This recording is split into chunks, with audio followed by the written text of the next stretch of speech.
네, 여러분 안녕하십니까. 주말 K리그를 보기 전 필수 코스 다이나믹 피치입니다. 자, A매치 2주 동안 쉬었는데 굉장히 오랫동안 쉰 것 같습니다.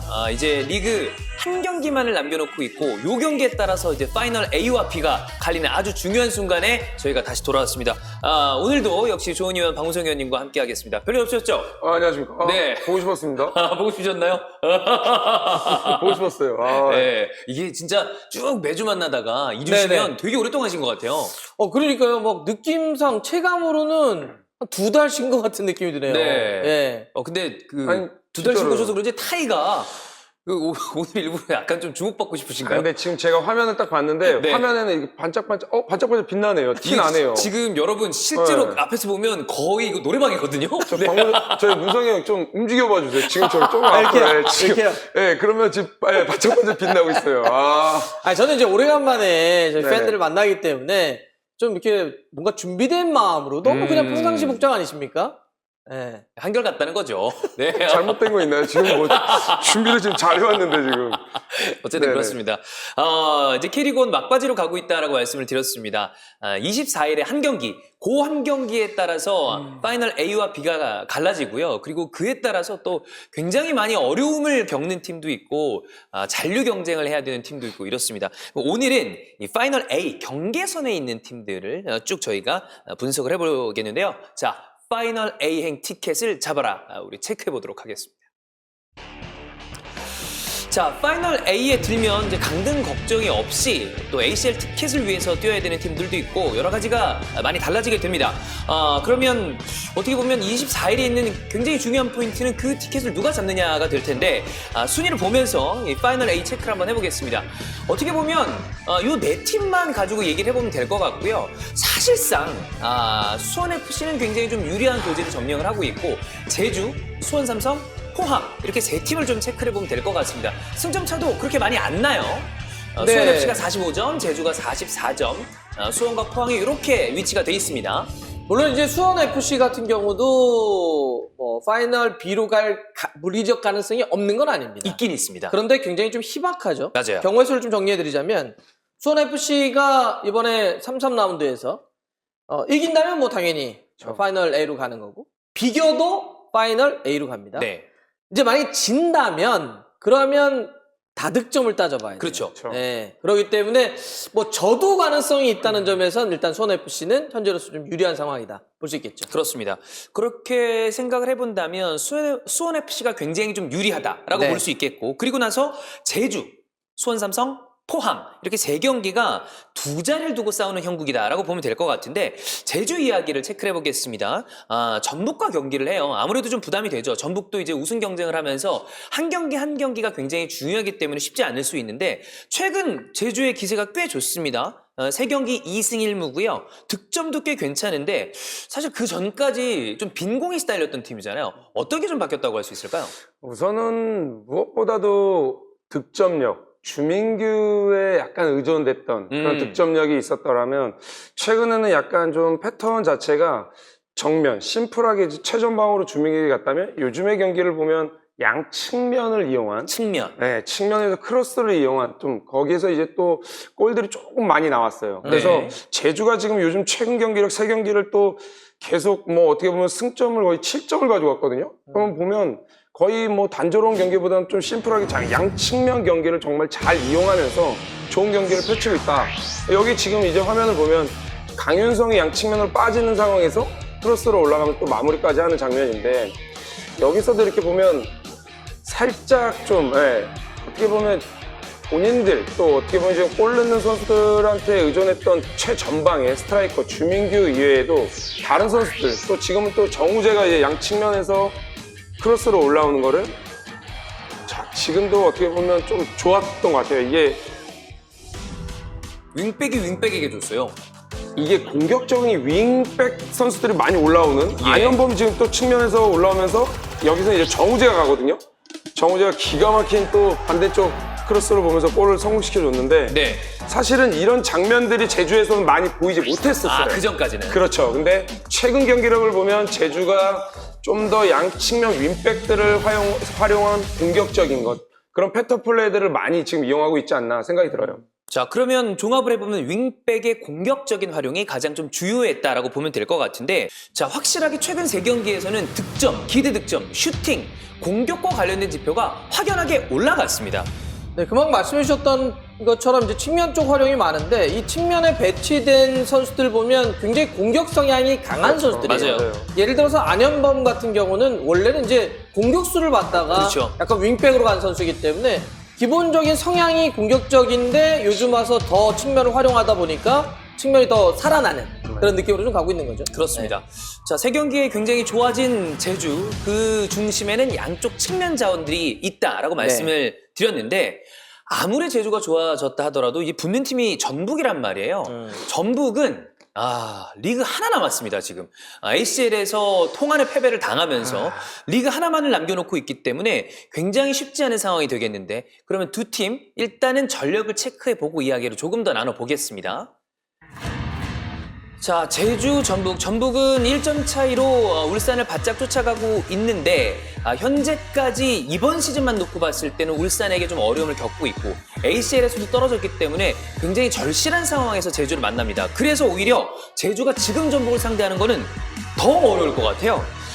전북이 사실 좀 퍼포먼스가 요즘 좋아요. 네, 나쁘지 이제 않거든요. 괜찮게 올라오고 있단 그렇습니다. 말이에요. 물론 이제 ACL에서는 좀 떨어지긴 했으나 리그에서는 또 워낙 좋은 모습을 보여주고 있는 전북이기 때문에 제주와 전북 이거 진짜 이건 모를 것 같아요, 저는. 네. 그러니까요. 그럼 결국에는 제주가 전북을 상대로 무승부 그 이상을 생각을 해야 된다면 경기의 컨셉을 정해야 될 것 같은데, 맞아요. 경기가 어떤 식으로 좀 진행이 될까요?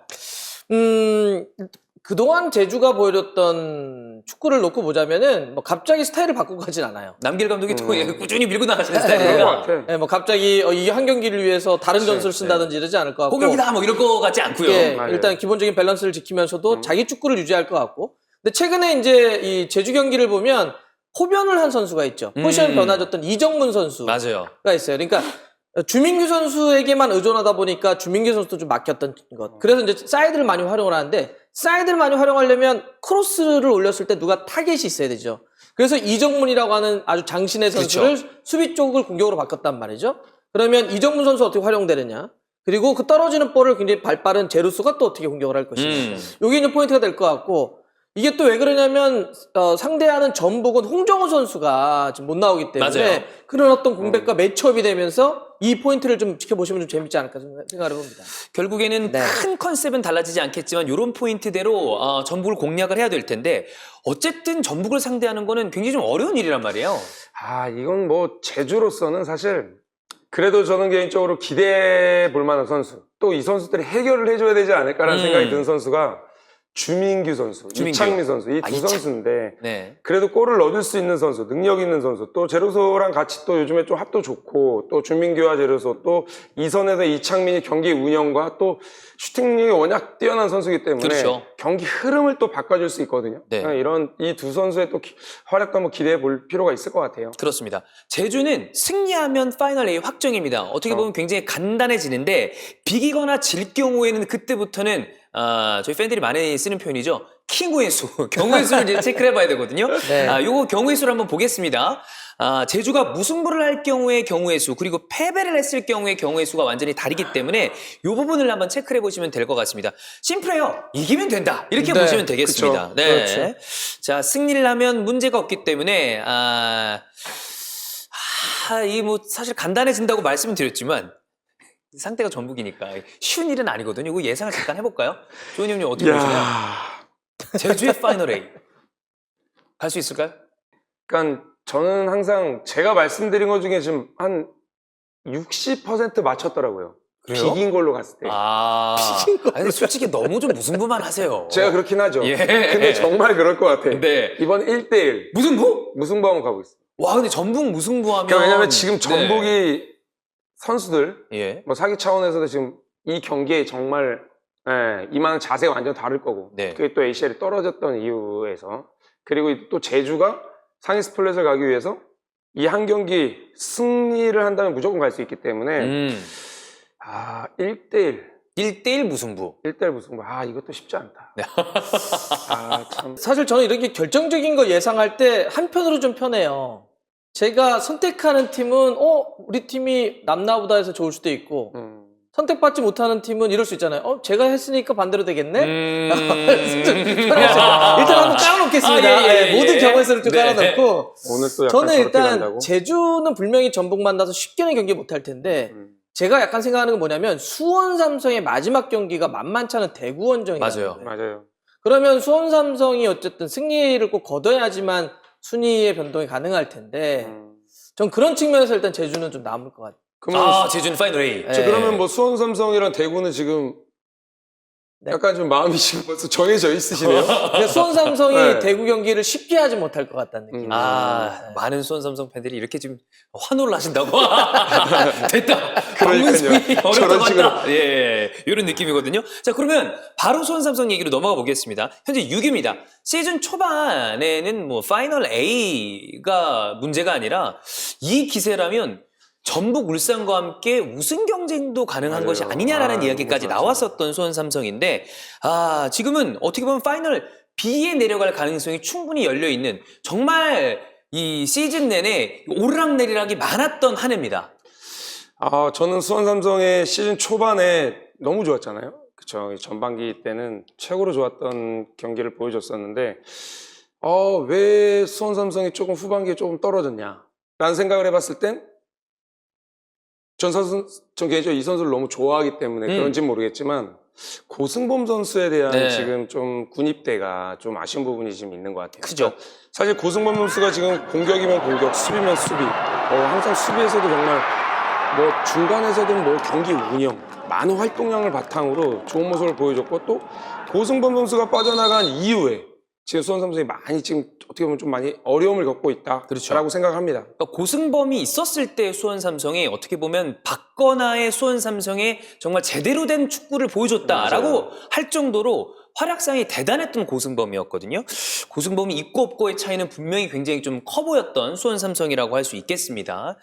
자, 이 고승범이 없기 때문에 굉장히 어려움을 겪었었던 수원 삼성인데 그래도 최근 3경기 결과를 보면 조금씩은 나아지고 있는 게 보이고요. 역시 그 중심에는 권창훈 선수의 약간은 뭐 이동 이런 것도 주요했던 것 같아요. 그러니까 이제 어쩌면 권창훈 선수가 부상이라고 하는 좀 안타까움이 좀 있었죠. 물론 정상민 선수도 조금 부상의 여파도 좀 있었는데 그러면서 오히려 그게 뭔가 반전을 칠 수 있는 역으로 기회가 좀 됐던 것 같아요. 뭐냐면 김태환 선수를 이제 원래 사이드 쪽에 맞아요. 풀백이었는데 올렸단 말이에요. 윙백에서 위로 올려가지고 윙어로 썼죠. 3톱으로 해가지고. 근데 그게 이제 전체적으로 굉장히 빠른 선수들. 요즘 보면 이제 외국인 선수들을 선발해서 좀 빼고 공격 네. 자원들을 오히려 뭐 김민우라든지 김태환이라든지 유주환이라든지 정상빈 선수 건강할 때 이렇게 든다든지 해서 그 전반기 때 수원 삼성이 정말 좋았다는 건 뭐냐면 수비를 하다가 빵 칠 때 그 앞쪽에서의 빠름이 있었거든요. 대단했죠. 그게 최근에 조금 나타나는 모습들. 예.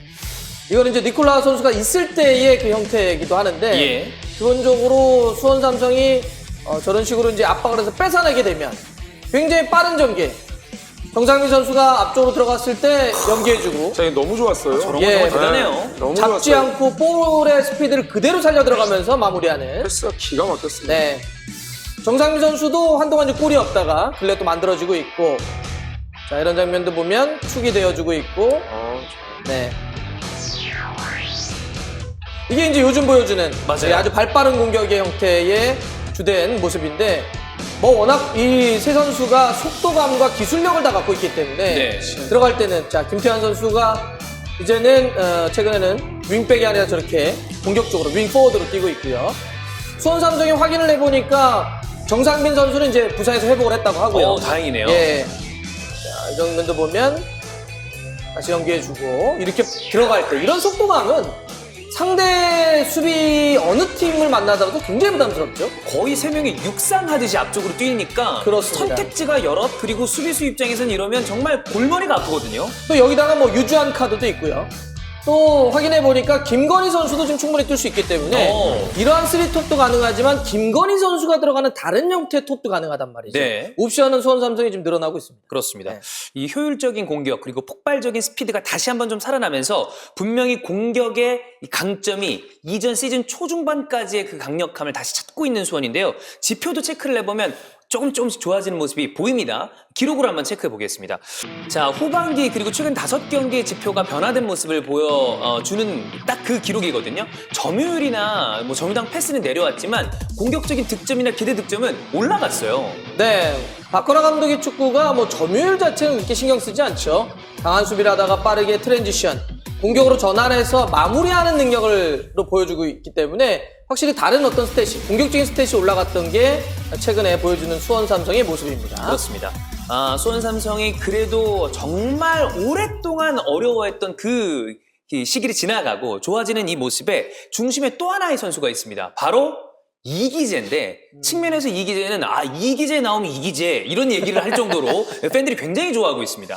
전 뭐 이기 선수랑 같이 선수 생활을 또 같이 네. 해봤지만 이기 선수 뭐 기본적으로 몸 관리도 정말 잘하는 선수고 또 이제 경기 훈련에 임하는 태도와 또 경기장에 임하는 태도가 너무 좋은 선수예요. 네. 근데 이 선수가 또 어떻게 보면 대표팀을 갔다 오면서 또 자신감이 또 그렇죠. 가지고 있는 이제 뭐라고 그럴까요? 이제 실력적인 부분은 당연히 있지만 갔다 오면 또 멘탈적으로 너무 좋아지잖아요. 딱 올라오죠. 그대로 올라오는 것 같아요. 네. 기본적으로 경기 운영하는 거 여기서 이제 수원 삼성이 좀 더 좋아졌다, 나아졌다라고 하는 이기재 왼발, 네. 왼쪽 측면에서 올라오는 크로스가 살아나면서 그래도 이제 9월 달부터 이제 또 수원 삼성이 조금씩 좋아지고 있는 그런 모습이었거든요. 자, 지금도 이제 이기재가 측면으로 또 공격적으로 올라가면서 바로 또 한 차례 이제 또 크로스를 또 올려주거든요. 이기재 선수의 이거는 킥이 워낙에 좋으니까요. 여기서 그러니까 크로스보다는 이제 슈팅까지 갖고 가는데 그렇죠.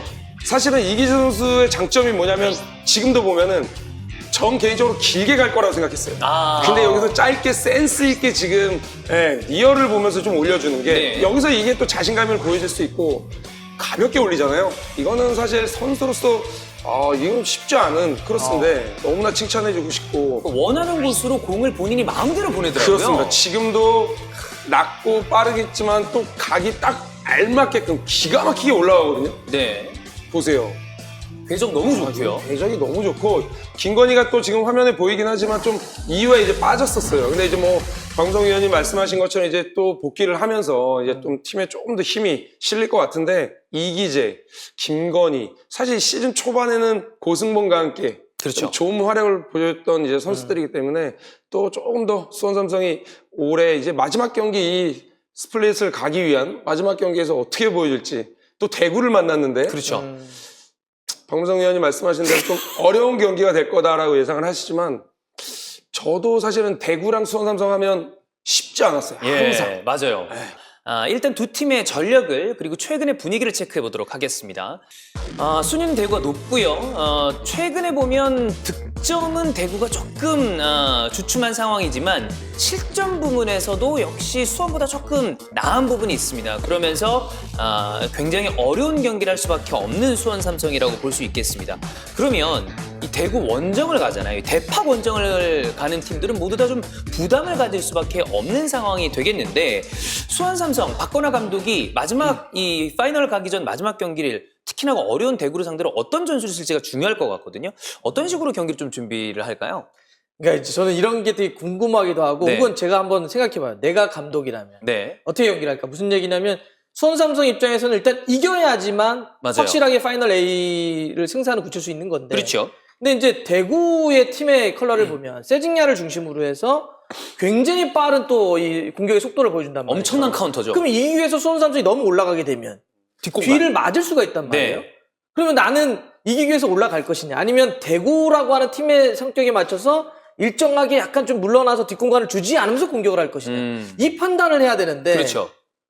이건 사실 너무 궁금해요. 전 개인적으로 감독님들은 어떤 선택을 할까? 그거 같으세요? 저는 우선은 각 팀은 색깔을 딱 명확히 보여줄 것 같습니다. 대구 같은 경우는 기본 뭐 세징야를 위해서 좀 더 공격적인 플레이, 네. 좀 더 양 측면이든 중앙에서 세징야를 뭐 솔로 플레이를 통해서 결정을 하고 해결할 수 있는 것들을 만들 것 같고 이 세징야의 솔로 플레이와 인해서 제2선에서 들어가는 선수를 막을 수 있는 수원 삼성은 미리 수비적인 부분을 안정감 있게 준비를 하지 않을까. 그 이후에 이제 발빠른 최전방에 있는 정상빈, 김민우 뭐 이런 선수들에게 좀 더 빠른 카운터택으로 저 골을 만들어낼 수 있는. 그래서 수원은 좀 더 안정감 있게 수비에 조금 더 무게감을 주면서 공격을 갖고 가면서 네. 승리를 가져오려고 준비를 할 것 같고 대구는 대구 나름의 항상 해왔던 경기력. 그렇죠. 좀 더 공격적인 역할을 했어서 좀 더 경기 운영을 하지 않을까 예상이 돼요.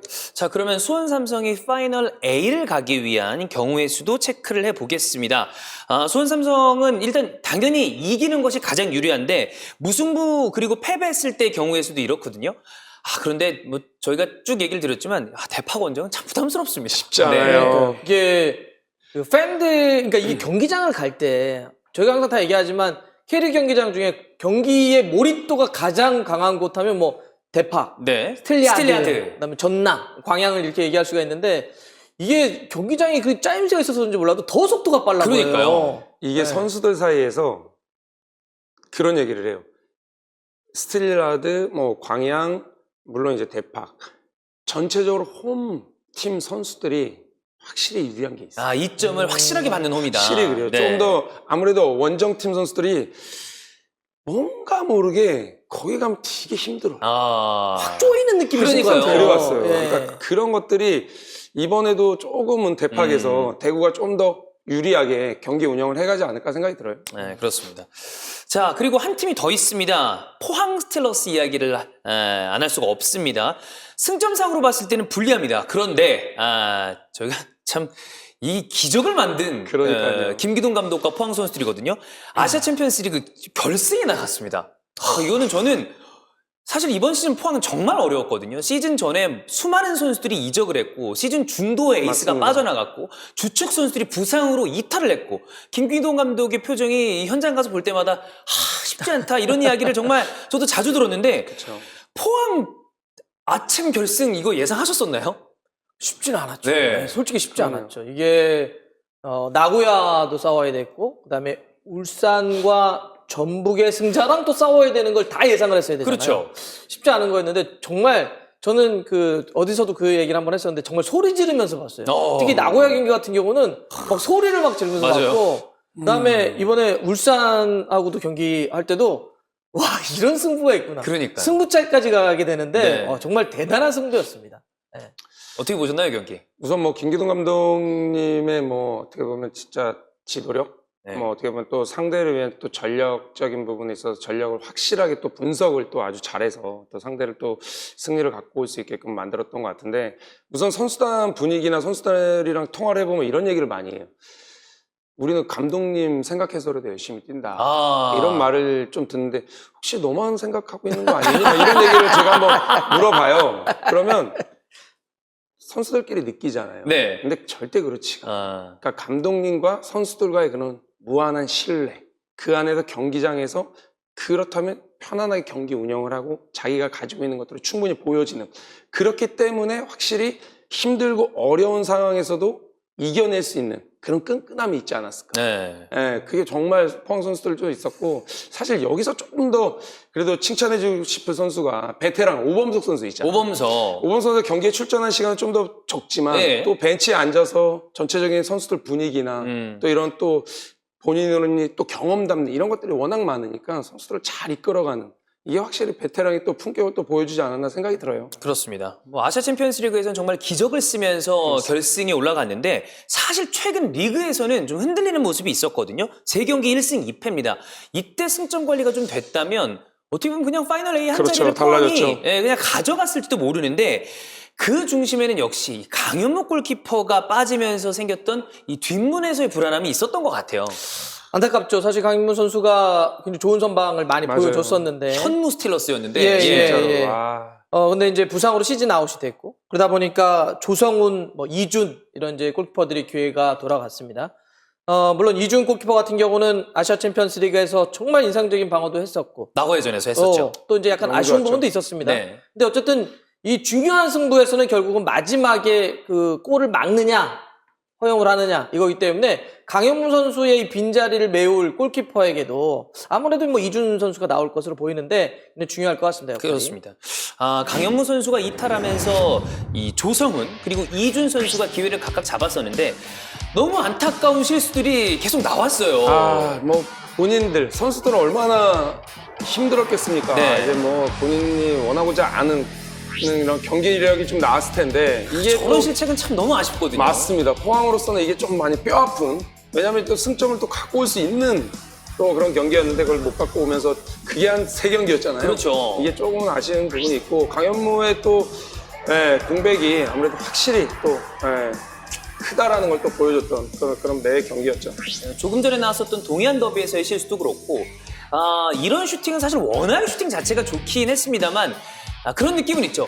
혹시 강현무가 있었다면 막아주지 않았을까라는 생각도 있고 그리고 요 경기 이 강원 경기였는데 맞아요, 이 경기는 경기가 좀 제가 이제 현장 중계를 갔었는데 네, 마지막에 저희도 어안이 벙벙한 상황이었어요. 저는 그 샤우팅 했던 거 기억나요. 놀래가지고 했던 기억이 나요. 약간 물론 머리 뚝 떨어지는 느낌은 있었는데 네. 그리고 요새 보면 골키퍼들이 앞에 잔디의 바운스나 이럴 때 그것 때문에 약간 영향을 받기도 하는데 그렇죠. 근데 집중력이 좀 중요하겠죠. 네. 가끔씩은 그런 생각이 들어요. 골키퍼로 하는 포지션이 딱 하나잖아요. 맞아요. 그러니까 다른 데는 그래도 중간중간에 기회를 받는데 골키퍼는 딱 주전이 생기면 막 1년, 2년 한 경기도 못 뛸 때가 있거든요. 그러니까요. 근데 그 선수가 딱 부상당하면 갑자기 투입돼요. 네. 그럼 혼자도 잘해야 되지만 골키퍼는 계속 콜을 해야 되잖아요. 야 빠져줘, 받쳐줘 해야 되는데 그렇죠. 이거를 중요한 경기에 딱 들어가면 저는 그 부담감은 상당할 거라고 봅니다. 네. 뭐 그래도 프로 선수니까 그렇죠. 이겨내야죠. 이겨내야죠. 자, 그리고 포항도 이 뒤쪽에 강현무 골키퍼의 부재도 있겠지만 전방에서 외국인 공격수가 영 빛을 좀 제대로 보여주지 못하면서 어려움이 많이 있었거든요. 네. 그러면서 여러 가지 방법을 썼는데 어쨌든 최전방의 공격력적인 부분에서는 시즌 내내 조금 어려움을 겪고 있습니다. 최전방 포항은 없죠. 타쉬가 사실 전혀 너무 영향력을 못 쉽지 보여줬고요. 않아요. 네. 그래서 지금 김기동 감독님이 정말 힘들어하실 텐데 그 안에 그나마 지금 미드필더를 뛰고 있었던 이승모 선수. 이승모가 지금 한 칸 위로 네, 퍼스트 나인 쓰고 있죠. 예, 네. 올랐으면서 이번 너무 시즌은 그냥 스트라이커죠. 사실. 맞아요. 네, 이번 네. 시즌. 그러게요. 뭐 물론 이제 공격 포인트는 있지만 이제 골이 좀 없어요 리그에서는. 예, 물론 뭐 ACL에서는 이제 3골을 가지고 가긴 했지만 조금 리그에서 좀 더 골이 부족한 게 사실이지만 그래도 이승모가 최전방에서 관리나 또 연계 플레이나 너무 잘해주고 있기 때문에 이런 부분에 있어서는 좀 더 어떻게 보면 김기동 감독이 또 선수 활용만큼은 정말 잘하고 있지 않나. 정말요? 예, 네. 생각이 들어요. 그렇습니다. 아무래도 전방에 위력적인 공격수 지난 시즌만 맞습니다. 하더라도 일루첸코가 있었지만 그렇죠. 지금은 그렇지 않다 보니까 어쩔 수 없이 약간 단조로워지는 모습은 맞아요. 있을 수밖에 없는 것 같아요. 네, 그러니까 지금도 보면 뭐 임상엽 선수라든지 사이드에서 팔라시오스가 흔들 때는 있는데 그런데 이제 이승모 선수가 저는 연계는 상당히 잘해요. 맞아요. 나와주거나 그렇죠. 측면적으로 빠져주거나 연계는 좋은데 나오면 결국은 공간이 없어요. 비어있죠. 그러니까요. 네. 결국에는 박스 안쪽에 누군가가 있어야 크로스든 뭐든 나오는데 그렇죠. 방금 전 상황처럼 텅텅 전방이 비어있는 상황이 이어지니까 잘 공을 가지고 올라가더라도 무언가 만들어지지 않는 포항의 공격이 나오고 있습니다. 그렇습니다. 뭐 이승모의 또 최전방에 있지만 그래도 양 측면에 지금 그래도 인상엽이 살아나면서 그쵸. 올 시즌 좋은 모습 보여주고 있잖아요. 그래서 그나마 포항이 지금 이 두 선수가 지금 최선을 다해서 너무 좋은 모습 보여주는 것 같아요. 그 이제 펄스 나인을 뭐 전 세계적으로 스트라이커가 부족하면 좀 쓰게 되는데 펄스 나인이 저렇게 내려왔을 때 박스에 비는 것 때문에 요즘은 더블 펄스 나인이라고 그래서 아예 2명이 저런 유형을 씁니다. 그래서 그렇죠. 한 명이 내려오면 한 명이 들어가라고 들어가고. 하는 걸 주죠. 요게 요새 이제 트렌드이기도 하는데 뭐 그런 고민을 포함을 해서 저는 근데 이런 생각이 좀 들어요. 시즌 최종 결과는 지켜봐야 되겠지만 김기동 감독은 그 최종 결과 상관없이 박수 받아야 된다. 그럼요. 아까 말씀해 주셨지만 그렇죠. 선수 다 빠졌죠? 네, 박수국 데려와서 신광훈 선수 미드필더가 만들어놨죠. 맞아요. 그다음에 강상호 선수 때에 따라서 올리기도 하고 내리기도 하고 그다음에 이번 시즌 이승모 선수를 저렇게 펄스 나인으로 쓰고 어린 김윤성 또 올려서 이제 쓸 수 그랬죠. 있는 선수를 맞아요. 만들어놨잖아요. 저는 정말 이렇게 했으면 네. 저는 진짜 포항 구단에서 업고 다녀야 된다고 봅니다. 맞습니다. 아침 네. 결승까지 끌어올린 것만 해도 저는 업고 다녀야 된다고 봐요. 그리고 이 김기동 감독의 선수 보는 눈과 어떤 그런 키워내는 발굴적인 그런 능력으로 그렇죠. 봤을 때 이 선수도 이야기를 한번 해봐야 될 것 같은데 제가 생각하는 선수인가요? 그 선수입니다. 그리고 우리가 참. 알고 있는 그 캐논슈터 이기영 감독의 그렇죠. 아들이기도 한 이호재 선수도 마지막에 어떻게 보면 김기동 감독의 히든 카드가 될 수도 있다는 생각이 듭니다. 그렇습니다. 이호재 선수가 사실 광주전이었죠. 그렇죠. 교체 출전해서 지금 뭐 멀티골 2골을 기록하면서 또 승리를 갖고 오는데 일조를 했는데 사실 얘기를 들어보면 그때 이제 광주전을 준비하면서 이제 명단을 또 18명 명단을 또 이제 김기동 감독이 이제 좀 선발해야 되잖아요. 네, 짜죠. 근데 이호재 선수가 대표팀을 갔다 오고 나서 자신감이 좀 많이 붙어 있더라고요. 그리고 적극적으로 훈련에 참여하는 이런 모습에 또 바로 그걸 또 캐치한 거예요. 네. 그래갖고 바로 18명 명단에 이제 광주 원정을 떠난 거지. 근데 거기에 버스에 이제 이호재가 탄 거야. 이호재는 지금 그 전에 경기력이나 멘탈적으로 내가 팀에서 뭔가 좀 더 보여줬어야 되는데 보여주지 못했다라는 예. 그런 좀 압박감이 있었는데 경기에 들어가서 단 1분의 출전 시간이라도 상관없다라는 그냥 경기장 교체 들어가는 첫 발 자체가 간절함이 묻어. 그러면서 바로 그 간절함이 골로 그렇죠. 그 안에 또 마지막에 또 멀티골까지 역전골이죠. 예. 기가 막히게 또 본인의 존재감을 확실히 그 경기를 통해서 보여준 것 같아요. 그렇습니다. 이호재 선수가 또 마지막에 어떤 영향력을 보여줄지도 기대를 한번 해봐야 될 것 같은데 파이널 A행 티켓을 놓고 싸우는 세 팀 중에 상황은 제일 어려워요. 맞아요. 어려운 건 사실입니다. 그런데 이 상대가 인천이거든요. 일단 두 팀 상황 체크 한번 해보도록 하겠습니다. 자, 이제 인천과 기록적으로 봤을 때는 뭐 조금 나아 보이긴 합니다만 포항도 최근의 흐름은 약간 하락세고 그런데 인천이 분위기가 또 굉장히 좀 안 좋아요. 안 좋아요, 안 이런 좋아요. 상황이 맞붙게 되기 때문에 쉽게 예상하는 것은 좀 어려워 보입니다. 자, 그리고 포항 같은 경우에 또 어려운 것이 아시아 챔피언스 리그에서 엄청난 기세로 결승에 올라갔기 때문에 기세적인 측면은 좋겠습니다만 체력적인 부분은 분명히 좀 어려움이 있을 것 같거든요. 이런 상황에서 김기동 감독은 인천을 상대로 어떤 경기 컨셉을 좀 가지고 나올 수 있을까요? 모르겠습니다. 이게 지금 우리 조원희 위원이 나와 있어가지고 네. 제가 한번 그런 얘기 들어봤거든요. 이렇게 막 시즌 말미에 있고 근데 이제 주중에 뭐 경기에서 체력적으로 좀 부담감이 있는 팀이에요. 네. 근데 한 경기가 이렇게 중요한 경기가 남았어요. 물론 이걸 하면은 파이널 A를 또 치러야 되지만 결정 진출은 한 경기 딱 남았어요. 그러면 이 체력적으로 되게 힘든 게 부담감이 갑니까? 그랬더니 그런 얘기를 하더라고요. 그 정도는 다 뜁니다. 네. 한두 경기는 이 정도의 준비된 선수들은 뛴다. 이 딱 악무 뛰면 그러니까 만약 그 경기를 정말 계속 소화하라고 하면 힘들지만 네. 이 경기 하나 갖고 넘어가 봐 그러면 뛴다 그러더라고요. 그래서 저는 이걸 너무 그러니까 물론 체력 부담감이 있죠. 없다는 네. 게 아니라 있지만 그게 이 경기 체력이라고 하는 게 이 경기를 좌우할 결정적인 변수로 얘기하는 건 좀 오버하는 거다라고 저는 생각합니다. 그렇게 보시나요? 저희 지난번에 한번 말씀드렸잖아요.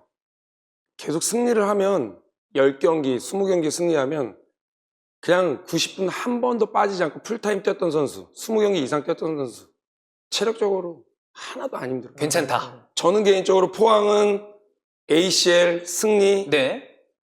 피곤함 네. 있을 것 같습니까? 아, 잊었다. 없습니다. 아. 저는 지금 포항 선수들의 지금 멘탈적으로 거의 위닝 멘탈리티가 그냥 아예 최고조로 올라왔다 생각해요. 그렇기 그렇죠. 때문에 체력적인 부담보다는 선수들이 조금 더 지금 어쨌든 조금 더 기분적인 걸 조금 더 냉정함을 좀 찾으면서 오히려. 경기에 임하면 오히려 더 좋은 경기 할 수 있을 거라 생각이 들어요. 네.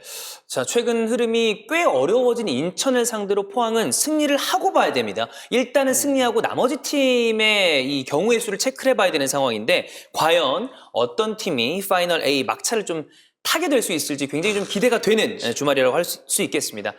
아, 이렇게 세 팀을 보니 마지막 라운드가 약간 파이널 라운드가 남아있음에도 불구하고 결승전 같은 느낌이라 맞아요. 괜히 긴장되고 기대고 그래요. 아니 근데 결국엔 다 승리를 하고 봐야 돼요. 맞아요. 일단 이기고 이게 봐야 지금 돼요. 뭐 네. 경우의 수를 따질 때가 아니고 맞습니다. 지금 모든 경기 이 한 경기에 그냥 다 승리를 하고 봐야 되는 그런 상황이네요. 전 그리고 경우의 수 따질 때 무승부를 거둬도 돼. 이런 거 있잖아요. 네. 전 그건 다 빼고 얘기해요. 맞아요. 네. 그러면 무승부 거둬도 됩니까? 그러면 자 저희는 오늘 무승부 하겠습니다. 이런 팀이 없어요. 아무도 무조건 이기려고 싸우는데 그럼요. 결과가 무승부가 나올 수 있는 거니까 그렇죠. 그냥 간단합니다. 이기면 됩니다. 네, 맞아요. 이기면 돼요. 지금 뭐 모든 팀 지금 제가 봤을 때 다 이겨야 돼요 지금. 맞습니다. 이기고 딱 봐야죠. 봐야죠. 네.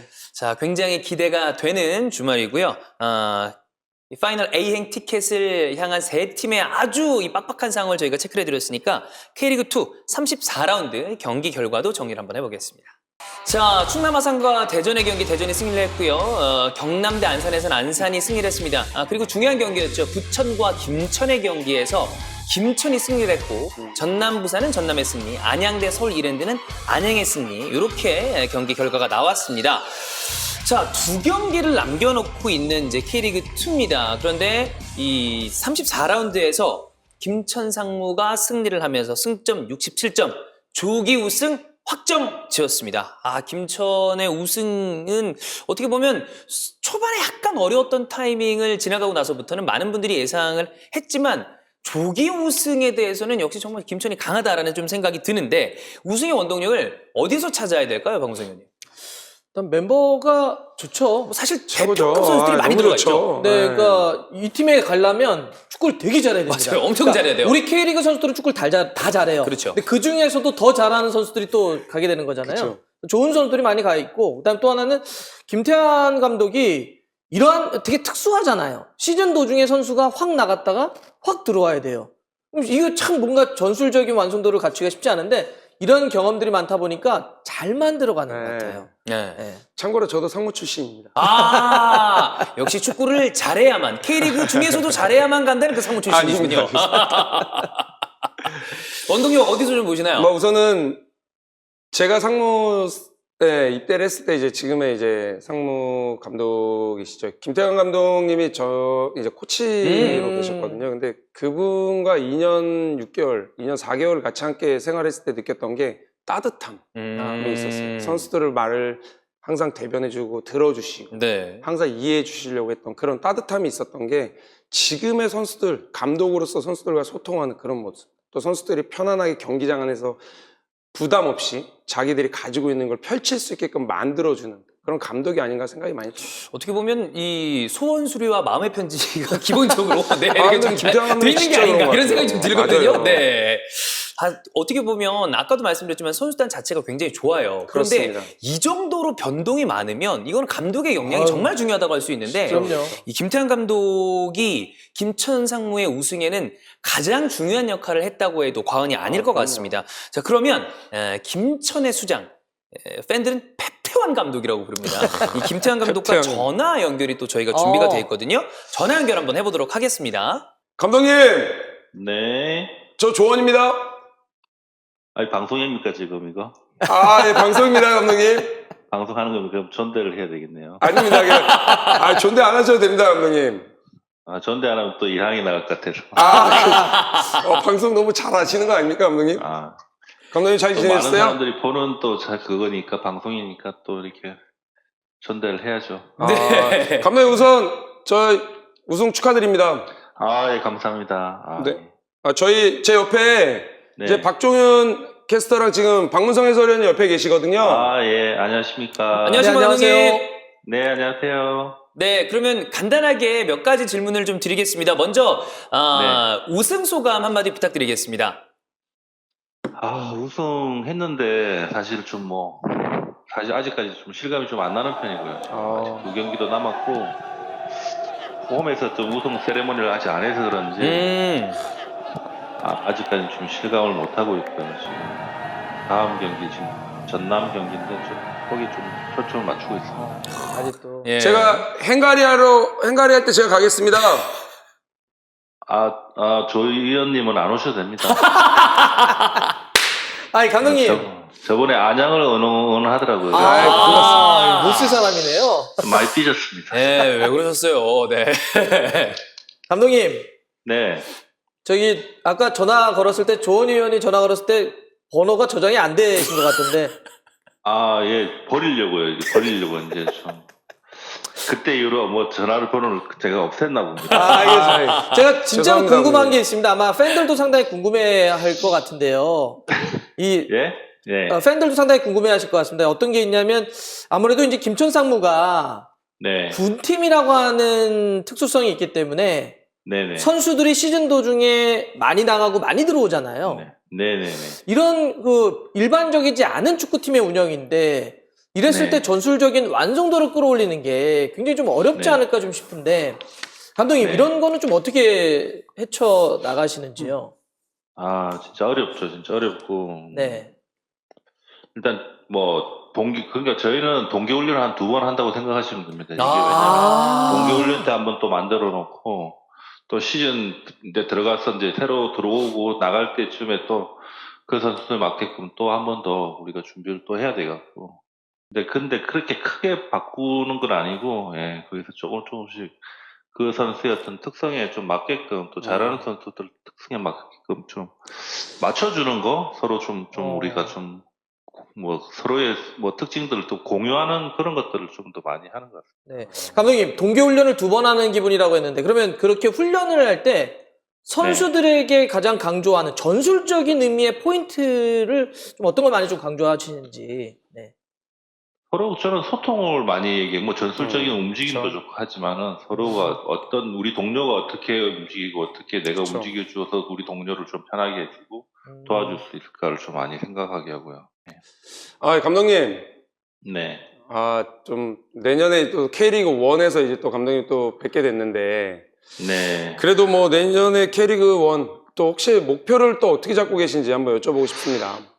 뭐 어저께 인터뷰 거 보니까 정성현이가 또 우승을 또 얘기를 했더라고요. 아, 승현이가 이 친구가 큰일 낼 친구라서 또 그게 또 부흥하는 또 이렇게 또 준비를 해야 되는데 참 어렵긴 없습니다. 왜냐하면 또 내년에 저희가 지금 이 선수들이 훈련소를 안 갔거든요. 사실은 지금 안 가고 올해 지금 바로 해서 지금 11월, 12월 달에 갔다가 훈련소 갔다 나오면 1월인데 내년에 좀 일찍 시즌이 시작한다는 얘기가 있어요. 그래서 걱정되시겠다. 아마 준비할 시간이 지금 너무 없을 것 같습니다. 못 만들고 시즌 들어가야 될 것 같은데.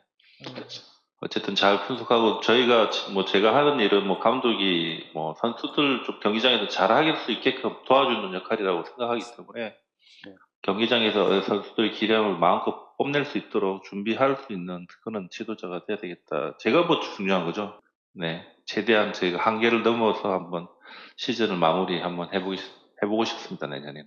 네, 감독님. 네. 일단 우승 다시 한번 축하드리고요. 감사합니다. 네. 남은 시즌 잘 마무리 부탁을 드리고 다음 시즌에도 좀 선전하는 모습 저희가 또 기대하도록 하겠습니다. 오늘 네. 인터뷰 감사합니다.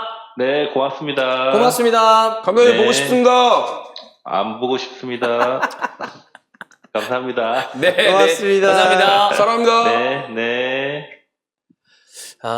전화 연결하기 전에 이제 조원희 위원이 얘기해 주신 이 소통, 선수들의 이야기를 많이 듣는다는 거를 직접 또 말씀을 해주시니까 그러게요. 정말 그 부분을 강조하고 있다라는 생각이 딱 드네요. 그리고 저는 동계훈련을 2번 하는 맞습니다. 기분으로 팀을 만들어 간다. 이게 감이 딱 왔어요. 어떤 거 듣자마자 그거구나. 네. 그래서 왜냐하면 김천 상무의 경기를 보면 분명히 입대를 했는데 바로 경기를 안 하고 좀 이렇게 기간을 두잖아요. 네, 그렇죠. 그게 팀을 만들어가는 리빌딩 과정을 그렇게 했구나. 근데 이제 거기서 좀 더 아까 김태형 감독님 말씀하신 것처럼 동계라고 하면 뭐 체력 훈련 그렇죠. 뭐 이런 거가 아닌 것 아니라, 같아요. 특히 김천 상무는 전체적인 전술적인 또 선수들의 성향적인 이런 것들을 좀 더 많이 알아갈 수 있는 시간을 좀 더 많이 가지면서 경기에 빠르게 적응할 수 있는 그런 시간들을 많이 만들어 주는 것 같습니다. 그렇습니다. 자, 김천 조기 우승을 확정지은 김천의 김태환 감독과 인터뷰를 해봤고요. K리그 1, 2 이제 일정을 체크해 보겠습니다. 자, 이제 순위가 중요하지 않습니다. 일정 체크를 하면서 물론 K리그2는 또 플레이오프에 대한 것이 있기 때문에 중요한 부분이 있겠습니다만 일단 일정을 볼게요. 부천과 충남 아산 경기가 있고요. 김천 대 전남 경기, 대전과 안양 경기가 있군요. 와, 굉장히 빡빡한 경기가 준비가 돼 있고요. 안산 대 서울 이랜드 그리고 부산과 경남이 맞대결을 펼치게 되겠습니다. 자, 그리고 K리그1은 이 경기들로 인해서 파이널 A가 정해지고요. 그리고 또 각각 전북과 울산은 우승 경쟁을 아직 남겨놓고 있기 때문에 이거 승점 관리를 어떻게 하는지, 그리고 잔류 경쟁을 해야 되는 팀들도 경기 하나하나가 이제 정말로 이 살얼음판에서 경기를 펼칠 수밖에 없는 그런 상황이 되겠습니다. 네, 이번 주 일요일 오후 3시에는 모든 K리그 축구 팬들이 한 곳으로 다 시선들, 그러니까 경기장은 달라지겠지만 그렇죠. K리그라고 하는 한 곳으로 모두 시선이 모일 것 같습니다. 네. 굉장히 기대가 되는, 마치 이 결승전, 토너먼트 결승전을 기다리는 느낌으로 이번 주말을 기다리시면 될 것 같습니다. 날씨가 굉장히 추워졌습니다. 이제 직관을 갈 수 있는 상황이 좀 됐거든요. 그렇기 때문에 그렇죠. 직관을 가실 때 다 좋지만 따뜻하게 이 외투를 좀 두툼하게 준비를 하시는 게 좋을 것이, 혹시 직관 처음 가시는 분들은 아마 가면 깜짝 놀라실 거예요. 생각보다 훨씬 춥습니다. 맞아요. 너무 저희도 준비 갈 때 춥습니다. 굉장히 만면의 준비를 하고 가야 되거든요. 그렇습니다. 저 오늘 오는데도 춥더라고요. 네. 너무 추워가지고 벌벌 떨다 왔습니다. 진짜. 저는 9월 좀 지나면 내복 입어요. 정말 지금도 입으셨나요? 준비해야 돼요. 예. 그렇습니다. 자, 다이나믹 피치 여기서 끝난 게 아닙니다. 채널 고정을 해주셔야 됩니다. 장현정 아나운서의 크썰이 있으니까요. 쭉 함께 하시면 되겠습니다. 채널 고정! I'm not okay.